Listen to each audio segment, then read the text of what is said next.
মাতবর আমিও জায়গা সম্পত্তি কম কামাইছি না বুঝছো না আমারে তুমি অপমান করলা বিয়া করায় দিলাম জায়গা সম্পত্তি রাইয়া দিলাম আজকে আমারে নির্বাচন লয়ে আয় আরে অপমান কি করে হইছে বাড়ি- তোমার? হ্যাঁ? কি হইছে? মাতবরে বুঝছো হ্যাঁ। আমারে যে একটা অপমান করছে হ্যাঁ। হ্যাঁ এই অপমান আমার ভোলার মতন না আরে কি কও বলার তোমার মতো অপমান না। করছি তোমার হ্যাঁ, কইছি হ্যাঁ। এসম কইছি তুমি আমার লগে আই পড়ো এটাই ভুল বাদ করছি। করেছে থেকে আবার কম আছে এটাই ভুল হ্যাঁ? করছি বুঝছো এটাই ভুল করছি জায়গা জমি অনেক নিতে হলো। কম এই, কি হয়েছে? সারা তোমার তোর কি কোনো হয়েছে? সমস্যা আছে এই, কি না। করা তোমার কি হয়েছে?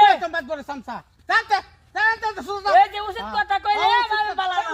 কি বুঝছ তুই হ্যাঁ আর দূর হের কথা শুনো না না মাত বড় বলবে নির্বাচন করব হ্যাঁ এইটা লই লাগছে মানে তার এলাকার খবর অন্য দিতাম বুঝছো আচ্ছা, আচ্ছা। মানে এলাকার খবর আমার একটা যাইতে একটু কাম দেরি হইছে দেখা হ্যাঁ আমার লাগে রাগারাগি কইরা কাম আমার গার ধরে বার এক করে কাম দিছে। হইছে শুনো তুমি আমি কও, তোমার যেটা কও, কই কও। এইবার নির্বাচন খালি কোন রকম খাড়া করাই দাও হ্যাঁ। বুঝছো ছয় সম্পদ বেশি হ্যাঁ, না হ্যাঁ, হ্যাঁ। অহংকার দেয় না হ্যাঁ, হ্যাঁ। এরম দেওয়া দিয়ে দিমু বুঝছো এক্কেরে, একবারে এক্কেরে। বাহি জীবন যায় একবারে খবর হইছে ভাষাটা বুঝবো, হ্যাঁ একবার পুরা ভাষাটা। ফুল দিয়ে দিমু হ্যাঁ, বুঝছো তুমি না আমার লাগে থাকবা তো আসি 100 বার তোমার তো আগেই কইছি তোমার তুমি। নির্বাচনে আমার ফাঁস করানোর দায়িত্ব আমার বুঝছো আচ্ছা, না? ঠিক আছে। আর মাতবর রে যে আমি কয় গাটের পানি খাওয়াই আচ্ছা ঠিক আছে তাহলে এইডি কথা এইডি এইডি কথা আচ্ছা আচ্ছা এইডি কথা মাপদারে তো দিছে কাইল্লার লগে ফেস লাগায়া আমি তো এই সুযোগটা বিচারতাছি এই খারা খারা খারা খারা তোর লাগি আমি এতক্ষণ ধরে খার রইছি মাতবরে আমার সম্বন্ধে কি কইছে হাসা আরে মাপদারের বগলে গেছে আমার দরকার আমার কাজে গেছে তো তুই যে মাপদারের বলো নতুন সামসামি করো আমি তোমার চিনি না হ্যাঁ তোমার আমি চিনি না হাসা কথা কোনো একের বাইরে চিনে লাইমু বাই বাই বাই বাই বাই বাই মারো না বাই মারো না মারো না বাই বাই বাই বাই